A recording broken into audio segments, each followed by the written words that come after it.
Mais je l'ai jamais dit à mon père et à ma mère qui sont décédés aujourd'hui. Mon père, je sais qu'il le savait. À ma mère, je l'ai jamais dit parce que ma mère était une femme tellement pieuse et je savais que l'amour qu'elle avait pour Dieu allait pas remettre sa foi en question, mais elle allait se poser des questions, à se dire qu'est-ce que j'ai mal fait. Et donc je ne voulais pas qu'elle se remette en question en se disant qu'elle a mal fait quelque chose. Non. Bienvenue sur Queer Afro, le podcast qui chaque mois donne de la voix à une personne de la communauté LGBT d'Afrique résidant sur le continent ou dans la diaspora afin qu'elle nous raconte son histoire.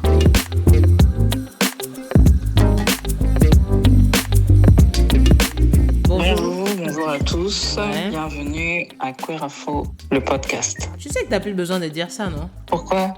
Parce que l'intro le dit déjà.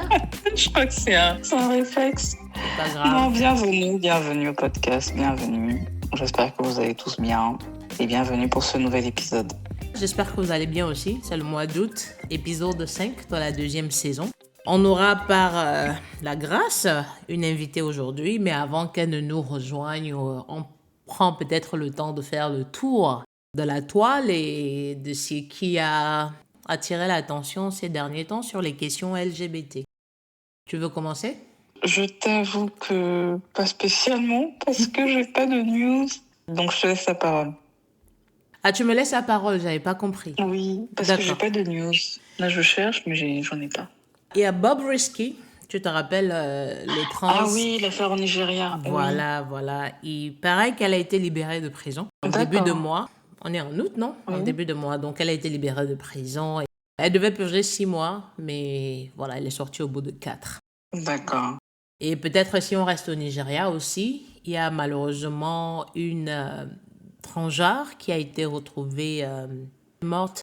Elle était très populaire sur TikTok. Ça s'est passé alors en début de mois aussi, 9 août, ou autour de cette date-là. Voilà. Son dernier post Instagram disait qu'elle allait rencontrer son copain. Et next thing you know, on l'a retrouvée assassinée.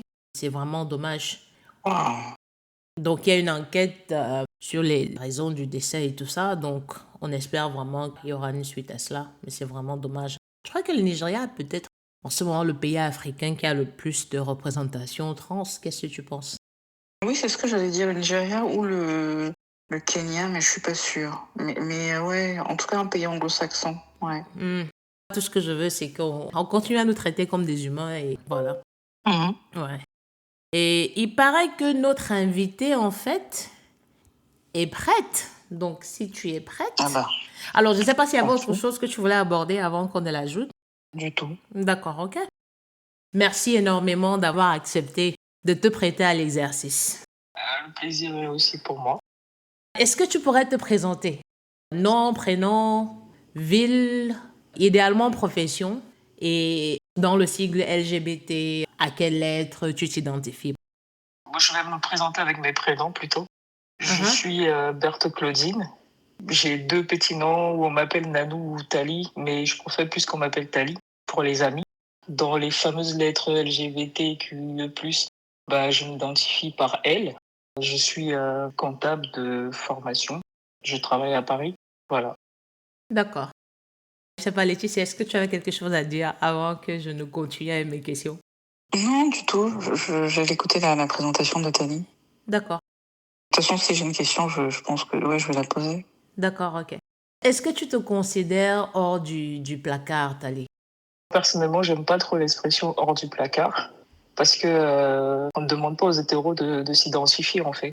Mais bon, si on peut rester dans les termes logiques, je suis hors du placard en fait. C'est-à-dire, j'assume totalement mon orientation sexuelle, si on peut le dire comme ça. Oui. Peut-être avant que je ne continue, quel pronom utilises-tu le plus souvent? Il y a il, il y a il, il y a elle, et je sais plus quelle autre nouveauté qu'on a récemment rajoutée. Je m'identifie en tant que femme, donc elle. D'accord. Je veux pas avoir l'impression de parler toute seule. Laetitia a dit quelque chose.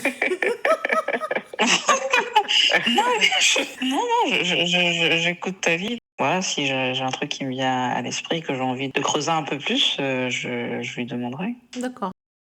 Tu as dit que tu étais hors du placard, même si tu n'aimes pas l'expression. À quand remonte cette sortie du placard? Quand est-ce que tu as réalisé que tu aimais les femmes et que tu étais lesbienne. On est d'accord que sortie du placard, c'est différent que la période à laquelle on se rend compte qu'on est attiré par les femmes, en fait. Parce D'accord. que sortie du placard, c'est le dire aux autres et s'assumer, quoi, si on Mhm. peut le dire comme ça. Pour la prise de conscience, wow, ça date de longtemps. Je pense que je vais commencer par la genèse parce que moi, je suis l'avant-dernière d'une famille de 8 enfants. Déjà, initialement, maman croyait que j'étais un garçon parce qu'à l'époque, il n'y avait pas d'échographie. Et si je me rappelle encore très bien quand même me raconter cette histoire, elle disait qu'elle croyait que j'étais un garçon. Et toute la layette qu'elle a fait pour moi, c'était que des habits de garçon. Et quand je nais, elle avait tendance à dire que je suis née avec une voix où je criais un peu comme, tu vois, un bonhomme qui sortait du ventre de sa mère. Mhm. Mais finalement, j'étais une fille. Et en grandissant, ma mère m'habillait comme mon petit frère qui est venu 4 ans plus tard. Elle lui achetait une culotte, elle m'achetait pareil. C'était fou, mais c'était bizarre. Mais je pense que c'est à l'âge de 12 ans que j'ai commencé à me rendre compte que j'aimais plus rester avec les garçons que les filles, parce qu'il y avait trop de problèmes avec les filles. Je passais plus de temps avec mon père et avec mes frères qu'avec mes sœurs. À 12 ans, quand je suis en classe de cinquième, je me rends compte que j'ai plus tendance à regarder les filles que les garçons. Mais c'est en classe de quatrième que je me rends compte qu'il y a une fille dans ma classe, qu'à chaque fois que j'entre dans ma salle de classe, j'ai l'impression d'avoir des ailes, en fait. J'aimais passer de temps avec elle, bavarder avec elle. Et je trouvais ça bizarre, en fait. J'avais comme des picotements. Je me suis dit, non, c'est rien. Je me rappelle encore très, très bien de cette fille-là parce que je lui avais écrit une de ses lettres d'amour que j'avais que j'avais cachée. Elle a dans son... répondu? Pardon? Elle a répondu à la lettre? Non, elle n'a pas répondu parce que je n'ai pas dit que c'était moi. Ah, Et j'ai pas dit que c'était moi. Je lui ai écrit une d'accord, lettre comme si j'étais un garçon qui était tombé amoureux d'accord. d'elle. Parce que c'est quelqu'un avec qui on passait 3 4 temps, c'était une amie. Et Oui, j'avais changé ma manière d'écrire sur la lettre. Et on avait des pauses. On avait la pause de 10 heures, on avait la pause de midi. Et on laissait les cartables en plein cours. Et on est tous sortis et le professeur avec qui on était en permanence ce jour-là est resté en salle. Et je crois qu'elle était assise une rangée à côté de moi. Et j'ai fait semblant d'aller aux toilettes. Je suis allée dans mon cartable, j'ai récupéré la lettre, j'ai mis ça dans son sac. Je l'ai cachée tout au fond et j'attendais qu'elle le lise. Et j'en tremblais même parce que j'avais peur d'être prise, mais j'ai pas été. Et d'accord. quand on est revenu de la pause, on a fait le cours. Il y a eu la pause de midi. Elle n'avait pas encore trouvé la lettre et moi j'étais en panique. Après j'ai commencé à regretter de l'avoir fait. Mais je suis restée tranquille, zen quand même. Ce qui s'est passé, c'est qu'elle est rentrée chez elle parce qu'on a arrêté les cours à 4 heures. Elle est rentrée chez Oui. elle et c'est le lendemain qu'elle est venue avec la lettre. Donc, elle t'a Et parlé de la lettre alors? elle nous a parlé de la lettre d'une bande. On était une bande de filles, on était 4 ou 5 filles qui marchaient ensemble en D'accord, fait. ok. Et elle a ramené D'accord. la lettre le lendemain. Elle a commencé à commenter, ouais, j'ai un amoureux, il y a quelqu'un qui m'a écrit une lettre, des trucs comme ça. Et moi je suis restée, j'ai fait Stoïque. comme si ouais. J'ai fait comme si j'étais pas au courant alors que je savais que c'était moi qui l'avais fait en fait. Je pense que c'est cette période que je me suis rendu compte que j'étais plus attirée par les femmes en fait. Et Donc, que, quatrième, c'est quoi? Ouais, 14 ans? ouais, 12 13 ans, D'accord, je dis, je me posais des questions à partir de 11 ans, 12 ans, 13 ans et après, d'accord. bon, après, l'histoire elle est terminée, hein. J'ai pas eu de retour parce que j'ai pas écrit une deuxième lettre parce que j'avais trop peur. Parce qu'ils ont commencé à faire Ouais. une enquête et je voulais pas que ça aille très loin. Mais c'est quelqu'un que je Ouais. côtoyais aussi en dehors de l'école, en fait. Et du coup, mais vous êtes resté en contact? Tu lui as jamais dit que tu as écrit cette lettre ou vous Non, êtes j'ai jamais dit parce qu'il y a une autre histoire qui s'est passée après. Parce que avec la même fille? non, pas la même, une autre. D'accord. Je lui ai pas dit. On a continué à marcher ensemble. On est arrivé en troisième ensemble et j'ai été renvoyée parce que j'ai bagarré pour une fille et j'ai été renvoyée du collège, en fait. En classe de troisième, j'avais une camarade avec qui on rentrait tous les jours du collège. C'est quelqu'un que j'adorais. Je sais même pas où elle est passée parce que c'est mal fini, mais bon.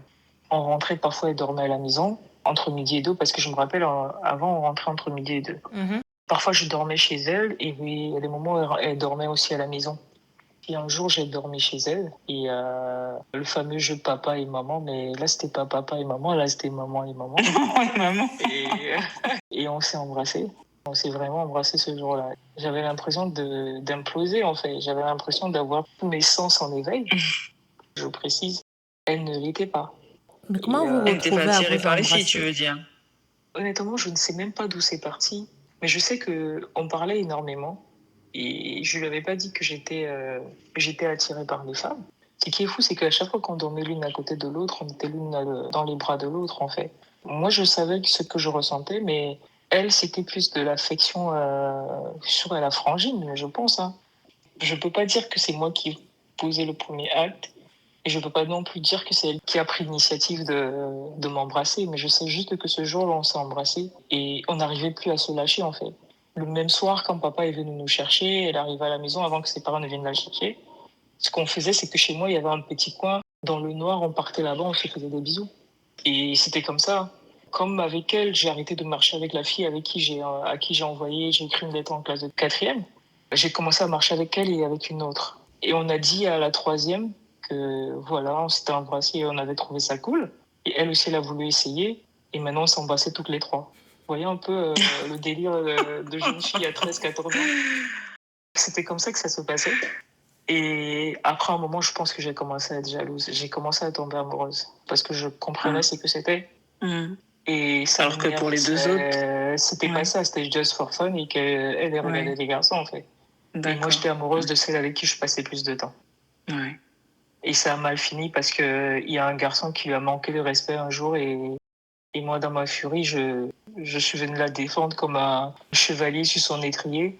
Ça s'est mal passé et j'ai été mise à pied et après renvoyée parce que c'était trop brutal, en fait. J'ai été renvoyée à cause d'elle et elle n'avait pas compris mon acte, en fait.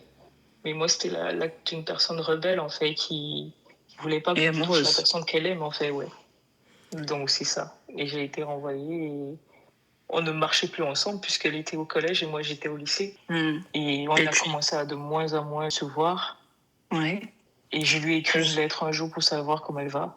Et Oui. elle m'a dit qu'elle veut plus entendre parler de moi, des trucs comme ça. Après, je lui ai dit, voilà, j'étais amoureuse, je crois que je suis tombée amoureuse de toi. À l'époque, il y avait pas, je pouvais pas aller à la poste parce que c'était trop loin de la maison. Et dans le quartier, je connaissais ceux qui étaient restés au collège. Donc, j'écrivais des lettres, je mettais le scotch pour que personne ne l'ouvre. Et je donnais à la personne de lui remettre et elle me répondait derrière. Au moins, elle m'a répondu, mais elle m'a répondu en m'insultant. Bon, après, j'ai compris qu'il fallait que je laisse la faire. Et je suis passée à autre chose. Très, très vite même d'ailleurs. La fille de quatrième, là, à qui tu as écrit la lettre, elle n'a Ouais. jamais eu de soupçon? Non, elle n'a jamais eu. Aujourd'hui, je me rends compte que quand on est un enfant, on a aussi un stratège, en fait. Mais j'avais fait le maximum d'efforts d'écrire une lettre où on n'a pas l'impression de savoir que c'est moi. Et on a cherché, hein. On a commencé à regarder tous les garçons de la classe. On s'est dit, ouais, il faisait... Non, il est en quatrième A, non, il est en quatrième B. Lui, quand il entre en salle de classe, il te regarde comme ça. Non, alors que moi, j'étais à côté. Après, je ne connaissais pas, tu sais, je n'avais pas encore la réalité de l'impact de ce que c'est qu'être homosexuel en Afrique. Et en plus, je suis dans un collège catholique. On venait chaque matin, on fait la prière. À midi, il faut faire la prière. Le soir, avant de partir, il faut faire la prière. Mais c'est fou, l'instinct de protection que j'ai eu derrière à ne pas révéler que c'était moi, en fait. Peut-être j'avais un instinct qui me demandait de me protéger par rapport à ça. Donc voilà un peu... Là, aujourd'hui, tu vis en France, mais je suppose que tu n'as pas toujours vécu en France quand Non. j'écoute les événements qui sont Non, pas toujours. racontés. Là, aujourd'hui, tu dis l'expression sortie du placard, tu n'aimes pas trop, mais tu vis ouvertement ton orientation sexuelle. Est-ce que si tu étais resté dans le pays où tu as grandi, est-ce que tu l'aurais vécu de la même façon? Et est-ce que vis-à-vis de ta famille, enfin après je sais pas si tu es proche de tes parents ou pas, ou de tes frères et sœurs, est-ce que ils sont tous au courant pour toi et comment ils le vivent? Ou alors est-ce que enfin ça t'intéresse pas plus que ça et finalement bah tu vis juste ta vie et voilà. Alors, Est-ce que tu as eu peur à un moment, par exemple, peut-être en disant à tes proches, est-ce que tu as eu peur de leur réaction, du rejet? Enfin, bref, ouais, voilà. Peut-être avant d'arriver au Alors, rejet, j'ai envie de demander comment est-ce qu'ils sont au courant? Parce que tu dis que tu découvres quand tu es en quatrième, mais c'est en 2003, Hein? je suppose, quand j'ai écouté au début, c'est en 2003 que tu fais ta sortie du placard.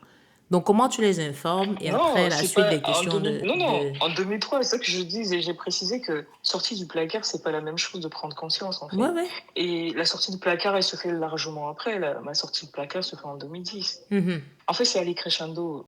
En classe de troisième, quand j'arrive au lycée, je tombe amoureuse d'une personne qui est devenue une de mes meilleures amies avec qui je parle plus aujourd'hui. C'est bien dommage. Elle aussi, moi je crois que je devais être poète, moi, parce qu'à elle aussi j'ai écrit une lettre, grande lettre. Mais là, par contre, je lui ai dit que je ressentais des trucs pour elle. Et on a parlé ensemble après. Elle m'a dit ouvertement que voilà, elle m'aime comme une sœur et qu'elle comprend que je suis attirée par les femmes, mais c'est pas pour elle en fait, qu'elle aime les mecs. Et on est restés amis derrière ça. C'était fou, mais j'ai eu peut-être la chance de tomber sur elle parce qu'elle a jamais dit à qui que ce soit. Je suis originaire du Cameroun. Je parle là, on est à Yaoundé et je suis restée son amie, mais l'année d'après, quand je vais en seconde, je vais à Douala. Et le côté être attiré par les femmes, je le ressens pas trop pendant la période en seconde et en première. Je me focalise sur mes études parce que déjà le changement entre Douala et Yaoundé, c'est deux oppositions. Douala, c'était plus vivant. Il y avait beaucoup de choses à découvrir, dont j'avais pas le temps de penser à ma sexualité. Et c'est en classe de terminale où j'ai commencé à vraiment ressentir l'envie d'être avec quelqu'un, en fait. Et je commence à vraiment me demander si je suis normale, en fait. Est-ce que je me rends vraiment compte que je suis attirée par les femmes? Parce que j'avais des garçons qui me faisaient la cour, mais ça me disait rien du tout. C'était mes potes, en fait. Et ils ne comprenaient pas pourquoi je leur disais non. Donc, sur le coup, je me mets à me connecter sur un fameux site de chat qui existait à l'époque, c'est 123 Love, un truc comme ça. Internet venait d'arriver, je crois, en 99 au Cameroun, hein. Et là, Oui. c'est là que mon agent de poche finissait, en fait. Je passais des heures D'accord. dans Au les cyber. cybercafés ouais. Mm. On passait des heures de trucs et c'est là que j'ai commencé à chatter avec d'autres gens. Et quand je sélectionnais femmes. Et c'est là, j'ai mon bac, j'ai fait ma première année université là-bas. Et On est en quelle année là? là, on est en 99-2000. D'accord. J'ai mon bac et je fais ma première année université. Et c'est au courant de ma première année université que je rencontre une fille et que je me rends compte dans 123 Love que je suis pas la seule lesbienne du Cameroun, en fait. Et c'est là que j'ai rencontré une fille qui, elle, le faisait depuis des années et qui était ma première. Et c'est là que je mets le doigt sur le fait que je suis attirée par les femmes, en fait. Mais à l'époque, je connaissais pas ce que c'est que masculine, féminine ou bien dominant, dominé. Ce sont des termes que j'ai appris avec le temps. Mm. Parce qu'aujourd'hui, on me mettrait à côté de mon ex, on dirait pas que c'est mon ex parce que je crois qu'on a compris toutes les deux à ce moment-là que ce n'est des dominantes, en fait. Et ça, je savais pas ce que c'était. Et c'était ma première relation, c'est là que je me rends compte que j'ai envie d'être vraiment avec les femmes. Mais ma sortie de placard se fait en 2010. J'ai fait ma sortie de placard au fur et à mesure parce que j'avais des frères avec qui j'étais très proche. Mon petit frère était le premier à le savoir parce que je pouvais pas lui cacher des trucs, on se disait tout. Après, il y a eu ma grande sœur qui a une relation que j'ai eue avec une fille au Cameroun quand j'étais en vacances et elle était malade. Il fallait que j'aille la voir et maman ne voulait pas que j'aille la voir. Et il a fallu que je sorte très très tard, à 2 heures du matin de la maison. Et la seule manière pour que ma sœur comprenne pourquoi je sors tard la nuit, il fallait que je lui dise que, tu vois, ma pote avec qui je marche tous les jours là, c'est la fille avec qui je sors. Et il faut que j'aille impérativement la voir parce qu'elle est malade. Donc mes révélations étaient crescendo. Mais je ne l'ai jamais dit à mon père et à ma mère qui sont décédés aujourd'hui. Mon père, je sais qu'il le savait parce qu'il avait dit à une de mes amies avec qui je sortais à l'époque que quand je la regarde, elle, je la regarde pas comme une amie, je la regarde comme un homme aime sa femme. Ça veut tout dire, n'est-ce pas? Ouais. À ma mère, je l'ai jamais dit parce que ma mère était une femme tellement pieuse et je savais que l'amour qu'elle avait pour Dieu allait pas remettre sa foi en question, mais elle allait se poser des questions, à se dire qu'est-ce que j'ai mal fait. Et pour moi, elle a, ça a été parfait. Et donc, je ne voulais pas qu'elle se remette en question en se disant qu'elle a mal fait quelque chose. Non, je ne lui ai jamais dit. Elle m'a jamais demandé qui est ton homme. Je lui disais, je vais te ramener un Chinois. Donc, je lui dis, le temps que j'arrive en Chine, je te ramènerai un Chinois. Mais bon, après, c'était des parenthèses, mais elle m'a jamais posé de questions et ça a toujours été comme ça. J'ai dit mes frères ici en France en 2010 parce que j'en avais marre de ne pas pouvoir sortir et dire je vais voir ma copine, de ne pas pouvoir sortir et dire que je vais dans un bar gay. Donc je l'ai dit et mes frères m'ont dit je suis libre de faire de ce que je veux ma vie. Et ça a été comme ça. Mes frères, j'ai pas eu de rejet, j'ai pas eu de cris parce que j'ai eu des cris d'une. Ma première grande sœur, elle m'a dit que je finirais en enfer. Je lui ai dit waouh, tu savais la relation que j'ai avec Dieu, c'est que tu me dis même pas ce que tu as à me dire en fait. Mais à part ça, tout le reste, je mène ma vie tranquillement. Je suis chez moi, je fais ce que je veux. J'ai pas de compte à rendre à personne. Mais par contre, je sais quand même que ce sont des sujets qui dérangent et qui gênent. Je ne le montre pas de manière ostentatoire parce que j'ai rien à prouver à personne. Quand j'ai mes cœurs brisés, je parle à mes frères, je parle à ma grande sœur, je parle à mon grand frère, je parle à mon petit frère. Mon petit frère, c'est quand je vais chasser du chat. Et oui, ça se passe bien avec mes frères, sauf avec... Mais elle, je m'en fous parce que mes parents nous ont tellement donné d'amour que je m'en fous de ce que les gens pensent parce que si je m'arrête seulement à ce qu'elles pensent, je pourrais pas vivre. Donc, sur le coup, je mène ma vie comme je le sens. Je fais ce que j'ai à faire et le reste, il n'y a que le vieux barbu qui décide, voilà. D'accord. Je sais pas si je me suis trop éparpillée, mais moi, j'ai une Non. longue histoire, en fait. Non, c'est toujours intéressant en tout cas d'écouter le parcours de chacun. Ok. Tu avais quelque chose à dire, Gaëlle? Non, en fait, je découvre des choses, c'est tout. Quand tu dis tu découvres des choses, vas-y, dis-moi. Je suis en train de m'ouvrir. Et c'est vrai que les années passent, mais on se rend pas compte qu'il y a des combats, je n'appelle pas ça des combats, mais il y a des épreuves qu'on vit sans s'en rendre compte, en fait. C'est avec le temps qu'on mature et qu'on se rend compte que on ne fait pas partie de la normalité de la société, qu'on a des flashs qui nous reviennent à chaque fois sur le visage. Mais vas-y, hein, moi, si je peux répondre, je réponds. Si je peux pas, je répondrai pas, mais bon. Non, en fait, j'avais toujours compris que la matière et le pater étaient au courant, en fait. Quand je dis être au courant, ça a toujours été mon impression que... I mean, on s'est jamais caché, tu vois ce que je veux dire? On Bah oui, n'avait on pas s'est jamais de... caché. Oui, c'est-à-dire qu'on allait à la maison et tout ça, on Oui. n'avait pas de... Les On parents n'avait pas étaient de zen, en limite, fait, oui, c'est ça. oui. Donc, je suis un peu Je quand même l'avais jamais dit. Oui, surprise. oui. C'est pour ça que je dis l'expression sortie du placard. Je suis contre ce mot, en fait. Mhm. Donc, sur le coup, moi, mes parents n'ont jamais abordé ce sujet. Après, moi, j'ai des trucs qui se passent. Et c'est là que je sais que mes parents le savent. Pourquoi? Parce que quand mon père dit à ma deuxième copine, mais Nano, elle te regarde pas comme une amie. Elle te regarde comme un homme aime sa femme. Ça veut tout dire qu'il a compris ce qui se passait. Et mon père n'a jamais abordé le sujet avec moi. Et il n'a jamais pensé que j'étais un démon ou de quoi que ce soit. Il me l'a jamais dit parce que même si ça passait devant la télé, il ne sortait pas des discours malveillant ou quoi que ce soit. Et pour ma mère, je me rappelle cette fille pour laquelle je suis sortie tard parce qu'elle était malade. Un soir, on était chez mes parents, on s'est engueulé toute la nuit et la chambre de ma mère était en face. Et le lendemain, comme on avait une douche commune, elle allait prendre sa douche, elle était avec ma mère.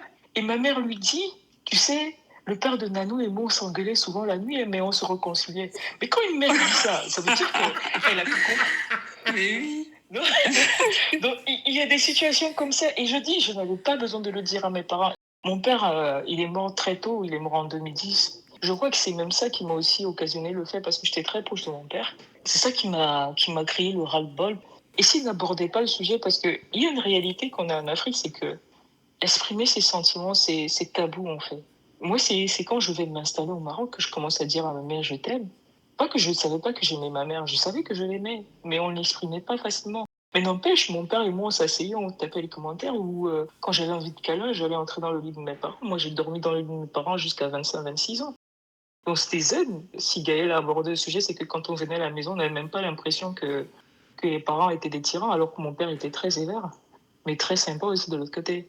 Donc, sur le coup, oui, j'ai jamais eu le besoin de le dire à mes parents. Ma mère, c'est par rapport à sa foi, et mon père, je pense qu'il le savait. Et il est mort trop vite parce que je sais il m'aurait posé la question parce que lui, il était très direct comme homme. Donc voilà un peu. Quand papa décède, tu as dit 2010, donc il y a déjà eu un tapage médiatique. 2006, on se rappelle tous la liste des homosexuels qui a été Top publiée. 50? Oui, le top 50. Est-ce que tu penses qu'à un moment donné que le traitement de l'homosexualité dans les médias au Cameroun à cette époque-là a eu ou aurait pu avoir une incidence quelconque sur tes relations avec tes parents? Ben non, parce que moi, je vis plus au Cameroun cette période-là. Moi, je vis au Cameroun en vacances, donc je suis plus. Les médias camerounais ne sont plus non plus d'impact sur moi. Même comme je me rappelle en 2012, je suis allée voir une amie. Quand je descends d'une moto, parce que j'ai un côté masculin, on m'appelle top 50. Je sais ce que c'est parce que j'ai connu l'impact et les listes qui est sortie. Moi, je connais pas l'impact parce que je vivais plus au Cameroun. Et à un moment, je me sentais plus concernée. Même en arrivant au Maroc ou en France, il m'a fallu du temps pour embrasser ma copine en route, hein. Je sais que j'ai suivi l'actualité pendant ce temps au Cameroun par rapport au top 50 et le dégoût que les gens avaient par rapport à toute cette situation qui perdure encore aujourd'hui, mais sans plus pour moi, hein, parce que côté familial, mes parents c'était des personnes tellement zen que c'était des débats sur lesquels il fallait même pas s'attarder parce que nos parents nous ont toujours élevés avec beaucoup d'amour et il fallait le véhiculer quelle que soit la situation, quelle que soit la personne en face de soi. Toujours pas compris la reine qu'on donne aux autres parce qu'on est différent en fait, parce que la différence fait peur, mais bon, j'ai jamais ressenti l'impact de tout ça en fait dans la famille. Aujourd'hui, qu'est-ce que tu penses du traitement de l'homosexualité dans les médias? Si tu as un avis, bien sûr. Alors, je sais pas si beaucoup de gens ont le même avis que moi, c'est que si on a besoin de s'aliéner, il faut prendre sa radio et sa télévision et l'allumer en une journée. En fait, je me rends compte que plus le monde évolue, on a perdu de notre humanisme, en fait, parce que je me mets à l'intérieur, parce que c'est vrai que parfois on ne se rend pas compte qu'il y a d'autres qui souffrent plus que nous. Pour l'homosexualité, j'ai toujours posé la question aux gens, c'est quoi être normal? C'est quoi la normalité finalement dans la vie? Parce qu'un hétéro te dirait être normal, c'est être avec une femme et un homme, mais un homosexuel te dirait que moi, ma normalité, c'est être avec une femme, en fait. Par exemple, nous en Afrique, on connaît ce que c'est que la polygamie. En Europe, c'est pas ça. Et on va en Inde, ce sont les femmes qui dotent les hommes. Donc, la normalité se situe là où tu es, en fait. Quand on parle d'homosexualité, où on a tendance à dire que nous sommes des démons, moi je dis juste que je suis un enfant que Dieu a créé. J'ai 9 mois de gestation comme tout le monde. Ce qui fait mon côté exceptionnel, c'est que j'ai juste de l'amour à donner, point. Maintenant, au niveau de l'homosexualité, comment les gens le prennent, je me mettrai jamais à la place de celui qui crée la haine, parce que la haine ne mène à rien. On me dirait, tu le dis parce que tu es homosexuel. Je dis non, je dis pas parce que je suis homosexuel. C'est juste que si beaucoup de gens avaient compris que dans la vie, la seule manière d'être en paix avec soi-même, c'est d'aimer son prochain, c'est qu'il n'y aurait même pas de guerre sur Terre, pour ne dire que ça. Donc, côté média, je préfère regarder du sport, ça détend. Mais s'il faut passer sa journée à regarder une déferlante de haine, j'ai vécu la période où on interdisait le mariage pour tous, entre ceux qui étaient homosexuels qui ne voulaient pas qu'on le légalise. Après, le mariage, c'est quoi finalement? C'est tellement de débats sociétaux que moi, je me dis, la seule manière de comprendre les choses, c'est de dire que je suis un être humain. Et je vis selon ce que je suis. Et dire que j'ai beaucoup lutté, en fait. Parce que moi, pour que j'accepte que je sois homosexuel, il a fallu que je remette aussi ma foi en question. Ça a été compliqué. Il y a des moments où j'ai parlé au vieux barbu, je lui ai fait comprendre que voilà, quand tu comprends que les médias sont que là pour véhiculer de la haine, ça sert à rien que je m'informe sur des trucs qui m'apportent rien. Mieux vaut lire des pensées, des livres et rester tranquille. Et laisser les gens s'époumoner parce que ça date pas d'aujourd'hui l'homosexualité. Les médias, pour moi, c'est avec beaucoup de recul en fait. Voilà. D'accord. Tu as dit, tu as discuté avec le grand barbu, j'en déduis que c'est Dieu. Quel est donc ton rapport à la religion ou peut-être plus à la spiritualité? Est-ce que ça a souvent été difficile de faire cohabiter les deux, ton orientation sexuelle et ta foi? Enfin, si foi il y a. Et comment tu l'as vécu en fait? C'est-à-dire comment tu as vécu le fait d'être croyante et d'être homosexuelle et de devoir vivre avec? Je suis née dans une famille protestante. Oui. La religion a toujours été là, un peu comme une bonne famille africaine, hein. Il fallait aller à l'église le dimanche, mais ça fait quelques années que je ne vais plus à l'église pour moi, mais je vais à l'église quand il y a des baptêmes, des trucs comme ça, j'y vais. Mais je ne vais plus à l'église par rapport à certaines convictions, en fait. Je crois en Dieu, je sais qu'il y a un être suprême au-dessus de nous, mais je ne me définis pas en tant qu'une personne qui va dans une seule mouvance, en fait. À un moment, je crois en 2010-2011, bien qu'il y ait bien des événements qui sont passés après, je me pose une question, pourquoi on est rejeté en tant qu'être humain en fait? Et je suis dans une quête à savoir si je suis normal. Est-ce que je suis normal parce qu'on me rejette toujours au visage que je ne suis pas normal? Et la seule personne avec qui je peux avoir une réponse, c'est Dieu, parce que c'est Dieu qui doit nous dire, j'ai pas choisi ma famille, j'ai pas choisi qui je suis en fait. Il y a des moments où j'ai prié Dieu d'arrêter d'aimer les femmes. J'ai fait des jeûnes pour arrêter d'être homosexuel. Mais ça n'a pas marché. Pour que je sois au-dessus de ce que la société pense, il fallait que moi aussi je me répare. Parce que dans toute ta vie, si on te fait comprendre que tu n'es pas normal, ce qui veut dire que tu ne dois pas être sur Terre. Mais d'où que je ne dois pas être sur terre, puisque c'est Dieu qui m'y a envoyé ici. Il sait qui je suis, puisqu'on dit qu'il sait qui tu es. Il a fallu que je cherche. Moi, je vais du principe que moi, je parle à Dieu.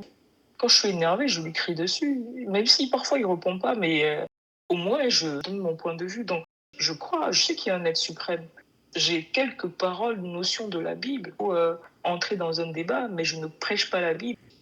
Mais maintenant, 6 mois à un moment, j'essaie de trouver le juste milieu et d'essayer de comprendre ce qui m'arrive, parce que j'ai toujours eu tendance à croire que j'étais sale, que je ne devais pas être sur terre. Mais c'est compliqué d'être homosexuel. Beaucoup de gens ne le comprennent pas. C'est compliqué.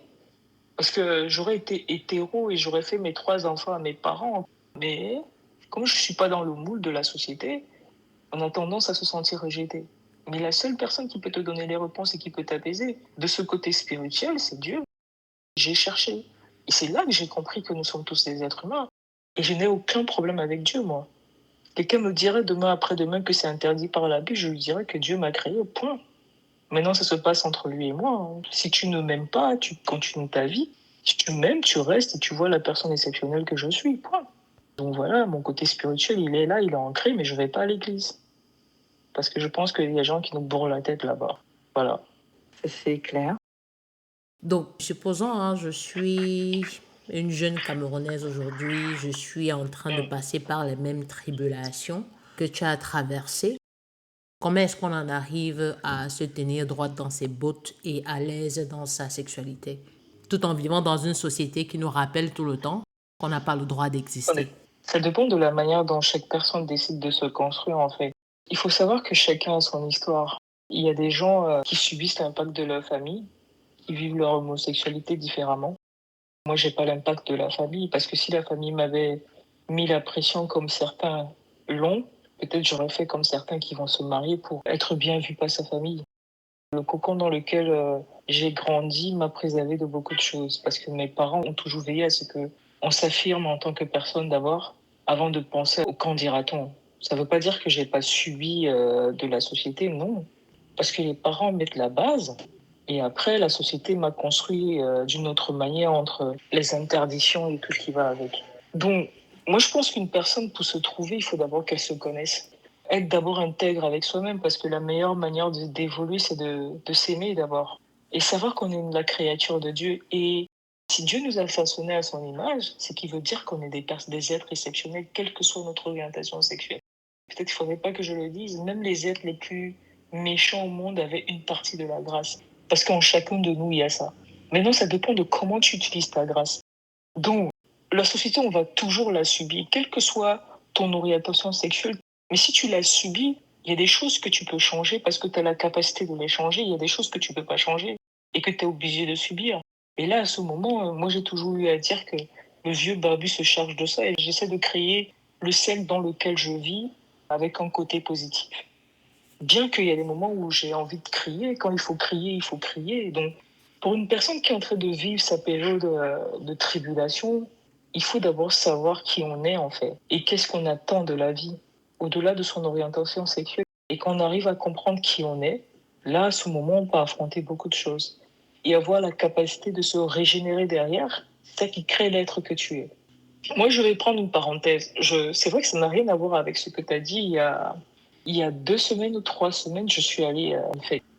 Et moi, j'arrive à la fête, je trouve des lesbiennes, et on s'installe comme tout le monde. On fait la fête, et vers 4 heures du matin, il y a une meuf qui commence à me faire du rentre-dedans. Je dis à la fille, non, je suis pas intéressée, je veux pas en fait, je veux pas.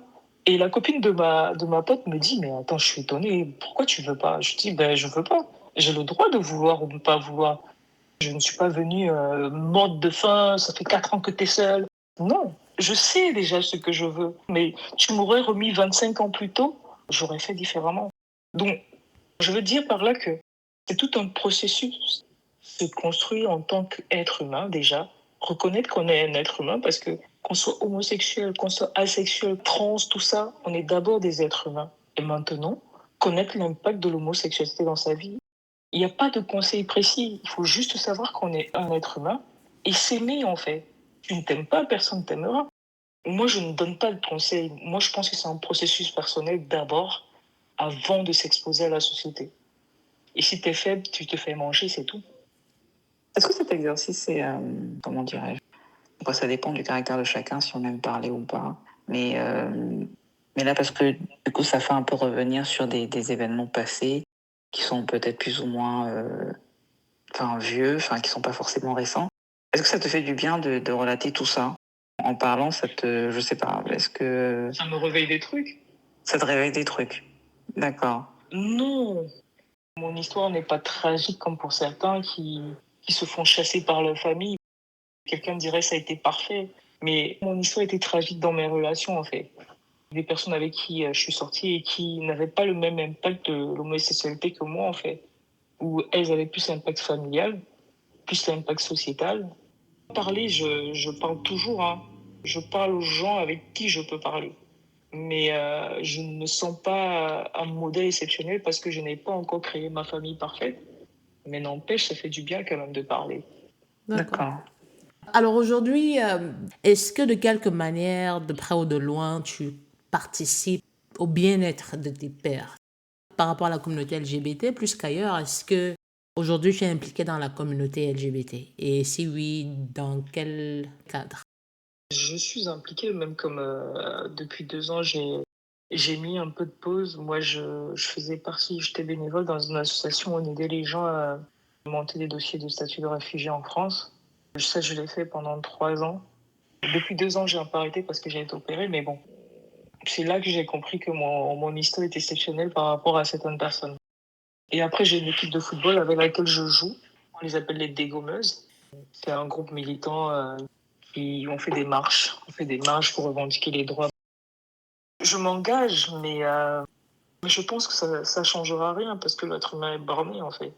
Mais je fais le maximum d'efforts d'aider du peu que je peux dans les associations dans lesquelles je suis. Et quand il faut aller marcher, quand c'est un truc qui me marque, je participe aux marches. Ça fait 2 ans que j'ai pas fait de Gay Pride parce que j'ai pas eu le temps ces week-ends-là. Mais j'ai fait des Gay Pride un peu partout. Tu penses que c'est Pouvoir toujours commencer. important aujourd'hui, la Gay Pride? Je pense qu'il faut toujours continuer à lutter. Il faut montrer qu'on est là, qu'on existe en fait, qu'on est des êtres humains.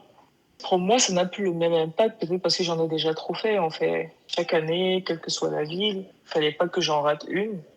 Donc, je pense que ce sont les nouvelles générations qui vont continuer le combat, mais moi, ça n'a plus le même impact en fait. Mais il faut toujours montrer qu'on existe, qu'on n'est pas les déchets de la société, parce que c'est comme ça qu'on nous considère. On peut être gay et avoir une famille, on peut être gay et aimer en fait. On peut être gay et construire, on peut s'épanouir en tant que gay, parce qu'on reste des êtres humains. Mais ça reste nécessaire parce qu'il faut montrer qu'on existe. Après, est-ce que c'est devenu trop politisé? Je pense que oui, parce que c'est ça qui fait vendre les votes au niveau des urnes. Mais c'est pas la gay pride qui définit qui on est en tant qu'homosexuel. Et des gens qui n'aiment pas les marches, en fait, qui préfèrent vivre leur vie tranquille. Voilà. Tu as parlé de famille tout à l'heure. Est-ce qu'aujourd'hui tu es en relation? C'est la synchronisation quand même. Est-ce que tu es dans une relation aujourd'hui? Si oui, comment se passe-t-elle et est-ce que vous prévoyez de fonder une famille ou pas? Est-ce que toi tu prévois de fonder une famille ou pas? Et comment tu imagines ta vie en tant que, si jamais c'est un souhait, en tant que parent de la communauté LGBT? Je suis célibataire en ce moment. D'accord. Étonnamment, j'ai toujours rêvé d'avoir un enfant, d'en porter un, parce que j'adore Oui. les enfants. Et pour moi, il n'y a rien de plus beau qu'un enfant. J'ai 3, 4 enfants qui sont pas de moi, qui ont été de mes copines, que j'ai aimé avec tout l'amour possible, que j'ai eu à voir à un moment, mais quand la relation est terminée, elles sont parties avec les enfants. Donc, sur le coup, c'est pour ça que je me suis résolue un jour d'avoir le mien. Je sais pas quand ça arrivera, mais ça arrivera un jour. Et comment je me vois demain en tant que... Déjà, je veux vivre ma vie avec une femme. Je vais extrapoler un peu parce que c'est un vécu. Moi, je l'ai toujours vécu 3, 4 ans. Il y a beaucoup de personnes qui confondent être bisexuel et être dans un couple trouble. Être bisexuel, c'est être soit avec une femme, soit avec un homme. Ce n'est pas être avec les deux au même moment. Parce que quand on est avec une femme et un homme au même moment, c'est un trouble. C'est pas un couple bisexuel. Donc, On a ce côté africain qui va, c'est que pour cacher le côté homosexuel, il faut que la femme se mette avec l'homme, tu es avec l'homme au même moment, mais c'est déchirant de voir la personne qu'on aime aller avec un homme alors que tu le fais pour l'usage en fait. J'en parle parce que la plupart de mes copines, côté africain, je suis désolée, hein, je sais même pas si j'ai le droit de le dire, mais j'ai jamais été attirée par les blanches, donc je vais plus chez les races africaines. Et c'est toujours le problème qui s'est confronté à moi. Donc, je rêve de rencontrer quelqu'un qui a la même vision que moi, qui veut créer une famille sans prise de tête, qui va s'aligner mentalement avec moi. Parce qu'aujourd'hui, je ne cherche pas une amie, je ne cherche pas une copine, je cherche une partenaire. Et si je ne l'ai pas, je resterai tranquille. Parce que quand on force, ça nous file entre les doigts comme comme les graines de sable, en fait. Donc voilà. Mais je rêve d'une famille, de construire avec quelqu'un et découvrir ce que c'est que la vie dans les yeux de l'autre, quoi. Voilà. D'accord. Ok. 2 questions. La première, c'est est-ce qu'il t'est déjà arrivé des mésaventures liées à ton orientation sexuelle? Choisis la meilleure, tu nous la racontes. Et puis la deuxième, tu as parlé tout à l'heure de la communauté t'a fait découvrir les notions de dominant, de dominé, de masculine, de féminine. Quelle est ta position aujourd'hui sur ce sujet? La première, c'était à quoi, là? C'est mes aventures. Quand Oui, tu parles oui, de mes aventures, tu parles oui. de quoi? Un des trucs les plus faux qui Marquant te soit peut-être pour toi, arrivé, une oui, histoire. marquant, ouais. Bah, c'est le fait de sortir à 2 heures du matin à Douala. Le contexte, en fait, parce que ma mère, elle était très protectrice et elle considère que quand on est au Cameroun, on doit être à la maison. Et en arrivant au Cameroun, je savais pas que j'allais tomber amoureuse. Je savais pas que ça allait être aussi fusionnel. C'était la période où mon père venait de décéder et sans le vouloir, on s'est rapprochés et c'était tellement intense que un soir, j'étais malade et il fallait que je dorme. Ça faisait 2 jours que je dors dehors et ma mère n'en pouvait plus, en fait. Et le soir, quand j'arrive à la maison, elle me parle à peine. Et même moi, je revenais pour me changer parce que j'étais en stage aussi au même moment. Je revenais pour me changer et repartir chez la fille. Mais quand j'arrive à la maison, je me rends compte que maman, elle est dans tous ses états. Et je ne sais pas quoi lui dire, en fait. Et à chaque fois, j'envoie le message à la fille, je lui dis oui, j'arrive, j'arrive. Mais j'arrivais pas. Et vers minuit, maman, elle a un sommeil tellement léger, mais elle est quand même partie dormir. Et vers 1h, 1h30, maman endormie, il faut que je sorte de la maison. Mais je sais pas comment sortir. Et j'ai tout sorti comme plan dans ma tête, j'arrivais pas en fait. C'est là que je fais ma soeur que je suis, c'est à elle que je fais le coming out ce moment-là. Bon, pas coming out. Que je dis que voilà, tu vois, un tel, c'est pas mon ami, c'est la femme que j'aime. Il faut que j'aille la voir, elle est malade, il faut que je prenne soin d'elle. C'est un peu comme ça que je lui raconte la chose. Ma soeur a compris. Elle me dit, mais si tu sors là à 2 heures du matin, qu'est-ce que tu veux que je dise à maman le matin? Je lui dis, tu lui dis qu'elle me récupère à tel endroit le matin quand elle va au boulot. J'étais un peu tarée. Et me voici à 2 heures du matin, en fond d'un quartier, en train de chercher la moto pour aller où je dois aller. Et avec toute la peur possible, au plus profond de moi, je me dis, mais attends, toi, si tu te fais zigouiller, en plus, cette doigt-là, c'est à 2 heures du matin, parce que j'avais une pote qu'on avait poignardée un moment à l'œil avec un tournevis. Je me dis, mais toi, t'es malade, Tali. T'es venu de Paname pour faire quelque chose. Mais là, t'es en train de partir prendre la moto à 2 heures du matin pour une go. Mais je peux même pas expliquer, parce que c'était un truc tellement intense avec cette fille. Même en parlant de ça, en ce moment, j'ai la chair de poule. Donc, c'était une aventure. Donc, je suis sortie à 2 heures du matin. Il fallait que j'arrive en pleine route pour pouvoir prendre une moto. Le soir, là, j'ai payé la moto 5 000 francs. Seulement pour aller à côté. Parce que je savais qu'il fallait que j'aille, en fait. J'ai débarqué là-bas à 2 heures du matin et on a à peine dormi que le matin, on se lève pour aller au boulot. Maman me dit, elle me récupère pas. Et on entre dans le taxi pour aller au boulot. Arrivé dans le taxi, on se regarde, on dit non, on n'y va pas, on rentre à la maison dormir. Et c'est comme ça, on est sorti, on a demandé au taxi de nous laisser, on est rentré. Et voilà, c'était une aventure. Et ça, si c'était à refaire, je le referais encore plusieurs fois. C'était trop cool. C'était le côté insouciant de la période et voilà. Mais ça, c'était une aventure exceptionnelle en fait. Ouais.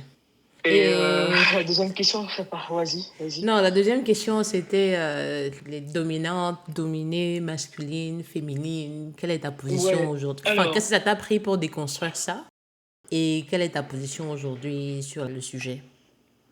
pour moi, un couple homosexuel, c'était comme ils appellent ça dans le langage, une butch avec une féminine, en fait. Je savais pas que deux femmes féminines pouvaient sortir ensemble. Donc c'est avec le temps que j'ai compris qu'il y avait deux femmes féminines qui pouvaient sortir ensemble, qu'il y avait deux butch qui pouvaient sortir ensemble, et que dans la relation, il y a dominant-dominé, un peu comme dans toute relation, hein. Que ce soit une relation hétérosexuelle, bon, après, c'est prédéfini dans les relations hétérosexuelles que c'est l'homme qui est dominant, mais dans certaines circonstances, les femmes aussi sont dominantes dans leurs relations, hein, même dans des relations hétérosexuelles. Bon, après, ça dépend de comment la personne se définit. Oui, Si j'allais te dans mon demander esprit, je... j'allais te demander comment tu définis ça en fait. Parce que quand tu dis dominant, dominé, je prends ça avec des pincettes. Donc, qu'est-ce que tu mets dans Bon, dominant, qu'est-ce que tu mets dans dominé? dominant-dominé, si on reste dans une relation homosexuelle, c'est la bouche qui se croit homme qui domine sa femme parce que c'est sa femme, en fait. Ah ah. Si je faut que je l'explique à mon neveu qui est au CP, en fait. Mhm. Mais pour moi, le dominant-dominé, ça dépend du contexte. En fait, quand je parle de dominant-dominé, à l'époque, comment je le comprends, c'est que dans les relations homosexuelles, il y a des butch, il y a des féminines. Et quand tu te définis en tant que butch, tu ne vas qu'avec des féminines. Mais c'est avec le temps encore que j'ai compris qu'il y a plusieurs personnes qui se définissent d'une autre manière. J'ai une amie, parce que moi j'aime bien parler de ce genre de trucs, qui m'avait expliqué un jour que elle, sa copine, a des trucs qu'elle n'aime pas qu'elle lui fasse parce qu'elle se considère en tant qu'homme. Et moi, je lui dis, moi, si je faut que je sois la salope de ma meuf, je serai sa salope. Ça reste entre elle et moi. Et à ce moment, si je suis dominée, je suis dominée. Donc, ça dépend du contexte dans lequel tu te situes et tu considères que tu es dominé ou pas. Bon, parce que moi, je parle du temps, mais initialement, les gens te disent, je domine parce que je suis le masculin dans ma relation. Ah ah. Tu penses qu'il y a un masculin et féminin dans les relations? Tu penses que ça devrait exister, ça? Bah non, parce que pour moi, le principe de dominer-dominant n'existe pas quand on se retrouve sexuellement. Ailleurs, Et ça par contre, existe? dans certains circonstances, oui, mais je n'aime pas le thème dominant-dominé. C'est juste que ça se fait naturellement, en fait. J'en connais une qui, aujourd'hui, il suffit de la voir se tenir, tu te demandes est-ce que j'arrive à lui dire non? Mais si, je pouvais lui dire non. Parce qu'à un moment, c'est un jeu commun, en fait. C'est histoire de dire que tu le veuilles ou non, il y a quand même une personne qui prend le dessus, pas qui domine, mais qui prend le dessus sur l'autre. Mais avec mon côté un peu masculin et ma réflexion un peu masculine, j'ai parfois plus je prends plus parfois, comment je peux dire ça, ce côté dominant que, par exemple, la féminine qui est avec moi, en fait. Mais Mhm. n'empêche, ça dépend de comment on situe les positions, en fait. Voilà. J'ai beaucoup de questions que j'ai envie de poser dessus, mais je crois que je vais m'arrêter là. Je sais Vas-y, pas. vas-y. Non, non, Non, non, vas-y, non. une dernière si tu veux, mais je te Non. donne le point de vue comme je veux. Non, exactement, c'est ça que je dis, je respecte ton point de vue, totalement.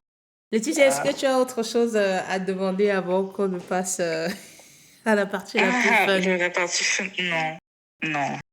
Bah écoute, la deuxième partie, on s'achemine vers la fin de notre entretien et on va te poser une série de... deux questions? Oui, tu vas te répondre la première chose qui te vient à l'esprit, d'accord? Ok. C'est vraiment pas compliqué. On va commencer par un truc vraiment facile. Un plat ou un mets préféré? Le mets de pistache, ouais. Un auteur préféré. Un auteur préféré. Moi, je pourrais juste te parler d'un livre qui m'a marqué, c'est celui de James, où elle raconte son histoire. Donc, je reste sur le livre de James. Un héros ou une héroïne queer? J'en ai pas, hein. Ça aussi, c'est une réponse. Une phobie. J'ai horreur du mensonge. Un animal? Lion. Une série queer ou un film queer. Le L-Word. Et j'ai un disque dur où il n'y a que ça, mais je me rappelle plus du titre des films, en fait. The L Word, la version originale ou la nouvelle version? Bah, attends, la vraie version. La nouvelle génération, c'est pour les jeunes. Les gens ne peuvent pas comprendre l'impact de cette série dans ma life, en fait. Et je me rappelle, j'ai eu une de mes ex qui est partie avec mes 6 coffrets. Je la hais pour ça. Donc, oui, c'est de L-Word. Je ne peux même pas discuter par rapport à ça. D'accord. Alors, est-ce qu'il y a une question que tu aurais aimé qu'on te pose et qu'on t'a pas posée? Ou alors, est-ce que tu as une question pour nous? Je sais qu'on n'a pas tout abordé. Peut-être éventuellement un jour, si vous m'invitez encore, parce que vous ne m'avez pas demandé pourquoi je voulais écrire mon livre Le genre idéal. Non, j'ai pas de questions à vous poser. Bon, j'aimerais demander à... Excuse-moi, j'ai oublié ton prénom. C'est pas contre toi, mais le moment où j'ai des trous de mémoire. C'est Laetitia. C'est Ah, Laetitia en prénom. Laetitia, j'aimerais juste savoir si tu es homosexuel et par quelle lettre tu t'identifies, c'est tout. Non, je m'identifie à la lettre B dans le Ok. cycle LGBT. Ok. Bah, enchanté, Laetitia. Voilà. Ok, enchantée. J'ai envie de demander si Laetitia fait les troubles ou elle est vraiment B. Non, pour le coup, non. Et j'ai même, comment dire, c'est pas que je me suis reconnue quand elle a dit ça, mais j'ai tout de suite compris, en fait. Mais c'est vrai que dans beaucoup chez beaucoup de femmes qui viennent d'Afrique, il y a souvent ce côté où elles peuvent être en couple avec une femme tout en étant avec un homme. Mais avec un homme, c'est juste pour faire genre, en fait. Sauf que quand tu as en face de toi quelqu'un, quand tu es en couple avec une femme qui, elle, est vraiment avec toi et qu'elle veut vraiment être que avec toi, c'est juste super difficile. Enfin, donc Non, du mais coup, moi, je quand trouve tu que racontais l'histoire, j'ai compris tout de moi, je suite. trouve que c'est égoïste. C'est trop facile pour se cacher derrière. Je suis désolé. Mais D'aucuns me diraient que je parle pour parler, mais non. C'est égoïste et c'est méchant, en fait. Soit t'assumes ou t'assumes pas. Et c'est dans cette vague-là que moi, je suis. Quand j'étais jeune, j'acceptais des trucs, mais là, aujourd'hui, je pense que soit t'es bi et t'assumes d'être avec une femme à un moment. Si tu veux un trouble, dis je veux un trouble. Et la personne, ça, c'est qu'elle attend. Pas que tu dis, voilà, je suis bi, après d'un coup, tu découvres qu'il y a un homme. Non. Moi, ce qui m'énerve avec les Africaines, c'est qu'elles veulent rien assumer, en fait. Donc, tu me parles de l'impact de la famille. Je suis désolé, mais oui, il y a les parents. Mais les parents ont fait leur vie, en fait. Moi, je le dis honnêtement. Vas-y, vas-y, vas-y. Non, vas-y, Mais en fait, je ne sais pas, moi j'ai peut-être eu un côté positif où mes parents, ils s'en foutaient. Quelqu'un m'a dit, tu me parles parce que tu l'as jamais dit. Moi, je dis, je l'ai pas dit à ma mère parce que je savais qu'elle allait s'en vouloir. C'est pas qu'elle allait pas m'aimer, ma mère m'adorait. Je sais qu'elle n'allait pas me mettre de côté. Et c'est juste que, par rapport à sa foi et son Dieu, je ne voulais pas qu'elle se remette en question. Mais, n'empêche, moi, mes parents m'auraient dit, je veux plus te voir, je t'aurais dit, papa, thank you, goodbye, point. Laetitia, tu voulais Voilà. réagir à la généralité. J'ai l'impression qu'elle a généralisé toutes les femmes dans le... Elles ne veulent pas assumer. Non, je pense qu'il y en a effectivement pas mal, mais est-ce que je pense que c'est vraiment lié au caractère des gens, à leur peur, à leur courage aussi, hein, parce que comme tu l'as dit, c'est chacun lutte avec ses antécédents, enfin, je sais pas, ses croyances. Parfois, il y a certains pour qui c'est vraiment difficile. Mais encore une fois, je pense qu'on devrait pouvoir trouver le courage si on aime réellement quelqu'un, de dire voilà, au risque même de perdre, hein, certaines de nos relations les plus précieuses. Mais il y a des gens qui ont juste pas cette force, en fait. Alors Oh, maintenant, je me demande des fois, est-ce que c'est culturel ou pas? Tu semblais dire que c'était beaucoup de femmes africaines, mais je ne sais pas si c'est Non, culturel ou pas. moi je parle d'africaine parce que j'ai vécu qu'avec des africaines. J'ai vécu une relation avec une fille pendant 5 ans. Et cette fille aujourd'hui, si on se voit physiquement face à face, il y a un truc qui se passe. Et donc, mais ce qui fait à ce qu'elle ne soit pas avec moi, c'est parce que elle a l'impact de sa famille dans son vécu. Il y a aussi des sociétés dans lesquelles les gens ne l'assument pas. Je ne dis pas, mais moi je reste dans le contexte africain parce que c'est un contexte dans lequel j'ai baigné. Donc je ne sais pas comment ça se passe chez certaines personnes, mais ce qui est sûr, c'est que sociétalement, il y a beaucoup de gens qui n'arrivent pas à s'assumer et qui gâchent la vie des autres, ceux qui savent ce qu'ils veulent, parce que ils n'arrivent pas eux-mêmes à assumer qui ils sont, en fait. C'est tout. c'est pas seulement le contexte africain, même le contexte afro-américain, en fait. C'est un peu la même mouvance où tu as des gens qui vont avoir des hommes de façade alors que derrière, elles sortent avec les femmes. Mais oui, comme tu as dit, à un moment, on arrive où on est un peu fatigué de tout ça et on est fatigué d'être la tantine, la cousine, la nièce d'une quelconque go parce qu'il faut couvrir, il faut voiler la face. C'est l'une des raisons pour laquelle j'ai arrêté. Quand j'aime quelqu'un, je suis à 100%, parfois même à 2000%. Mais il est inadmissible que quand je m'investis autant, tu me ramènes quelqu'un que je connais pas et tu veux que quand on sort, on présente ton gars et moi je suis à côté sur le Tinder. Mais attends, c'est un summum, c'est traiter l'autre personne à côté comme la merde parce que si tu aimes une personne, tu lui imposes pas ça en fait. Non, je préfère rester seul. Non. Elle me lève le matin et je joue à la PlayStation. Non, c'est mieux, c'est mieux. Ne nous énervons pas. En C'est fait, tu voulais qu'on te pose la question, pourquoi le titre de ton livre serait Le gendre idéal? Donc, pourquoi? C'est par rapport à mon vécu. Et j'ai rencontré une personne avec qui j'ai fait 5 ans. Je revenais d'une ancienne relation qui était aussi chaotique. Et moi, dès le début, quand j'ai rencontré la meuf, j'ai été clair avec elle, hein. Je lui ai dit, tu me mets un homme dans notre relation, toi et moi, c'est fini. Et elle me dit, non, moi, j'ai envie d'être avec toi. Et d'autant plus que il a fallu longtemps pour qu'on se mette ensemble. On s'est mis ensemble, on a commencé à construire des trucs, les choses avançaient de mon côté, de son côté. Il manquait plus qu'on vive ensemble. Mais elle a eu un truc quand elle était avec une de ses anciennes copines, c'est que sa mère avait découvert qu'elle aimait les femmes. Et sa mère avait pleuré devant elle à genoux en lui disant que voilà, je t'en prie, il faut pas me foutre la honte. Pour ne parler que du contexte, j'aimais tellement cette fille que j'ai pété un câble en fait. Quand j'ai découvert qu'elle me trompait, j'ai débarqué chez le gars où elle était pour avoir des informations. Elle a refusé de me parler. Et moi derrière, j'appelle sa mère. Parce que je parle avec sa mère tous les jours. Je lui ai dit, dis à ta fille que moi je vais lui parler. Elle a refusé de sortir. Et je suis rentrée. Et le lendemain, la dame m'a prise, on a commencé à parler. Et sans le vouloir, j'ai dit que j'aimais sa fille. Et on a beaucoup parlé du côté spirituel, tout ça. J'ai parlé avec elle. Je lui ai dit que moi, j'ai pas choisi à être ce que je suis. Bon, bref. Quand on a fini de parler quelques mois plus tard, parce que la fille, elle était déjà avec le mec, parce que moi, je lui ai dit, c'est bon, je veux plus. Elle allait jusqu'à me dire qu'elle pourrait accepter que je sorte avec sa fille. Et je lui ai dit, je ne veux pas que tu acceptes que je sorte avec ta fille. Je veux que ta fille assume de m'aimer. Quand tu reviens à chaque fois vers la personne, tu lui dis, je t'aime, mais il y a un problème. C'est pas toi qui donnes l'autorisation par rapport au fait qu'elle m'aime. Il faut qu'elle m'aime et elle sente qu'elle m'aime et veut vivre avec moi. Parce que si toi, tu dois lui donner l'autorisation de m'aimer, demain, après-demain, quand tu veux lui donner l'autorisation de me quitter, elle va me quitter. Moi, je veux que tu assumes le fait qu'elle vive avec moi. Et là, j'ai commencé à réfléchir sur le fait d'être le gendre idéal. Si j'avais été un homme, je serais avec ma copine encore aujourd'hui. Mais comme je ne suis pas un homme, ben je l'ai laissé partir, j'ai souffert. Donc, c'est pour ça que je parle du gendre idéal. Black, africaine, homosexuelle et croyante un peu en Dieu. Ça, c'est compliqué, hein, tout ça. Donc, voilà. Ok. Bah, merci beaucoup d'avoir pris de ton temps en sortie de travail pour nous parler et raviver des souvenirs qui parfois étaient très joyeux, comme les aventures à 2 heures du matin, ou qui pouvaient ne pas être joyeux parce qu'on ne les a pas évoqués. Merci énormément. Merci Thaïs d'avoir partagé ton vécu, ton parcours, ton histoire en fait. Et je voulais juste te poser une dernière question. Est-ce que toi, plus jeune, vivant au Cameroun, est-ce que tu aurais souhaité qu'il y ait ce genre de podcast, par exemple, plus jeune, est-ce que tu aurais souhaité tomber sur ce genre de podcast?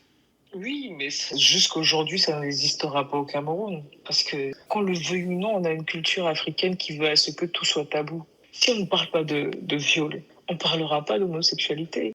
J'aurais bien aimé que ça existe. Quand je pars, on n'a aucune information par rapport à ça. Mais ça ne nous empêchait pas de draguer, de faire nos soirées dans des bars ensemble.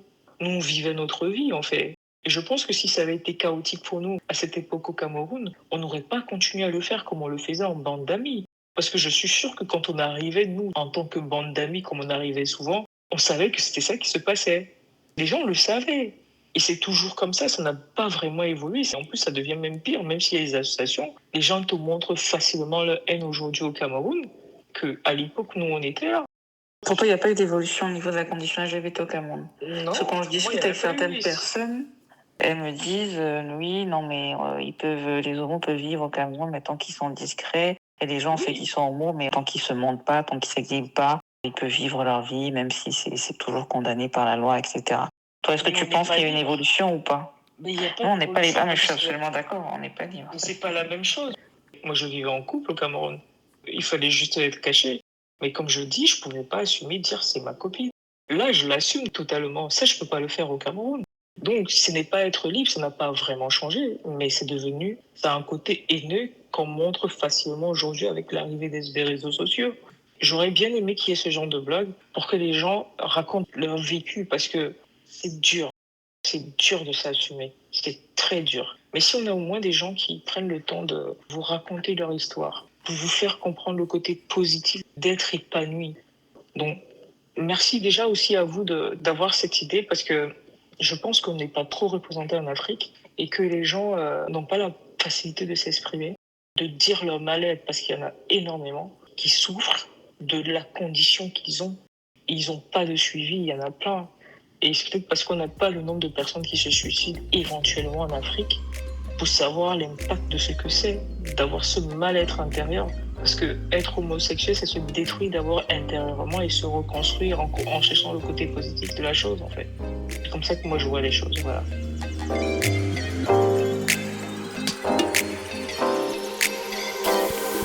Inch'Allah, on te reçoit bientôt et on espère que tu auras trouvé quelqu'un qui s'aligne avec tes valeurs et vous formeriez une très très belle famille. C'est tout le mal qu'on te souhaite.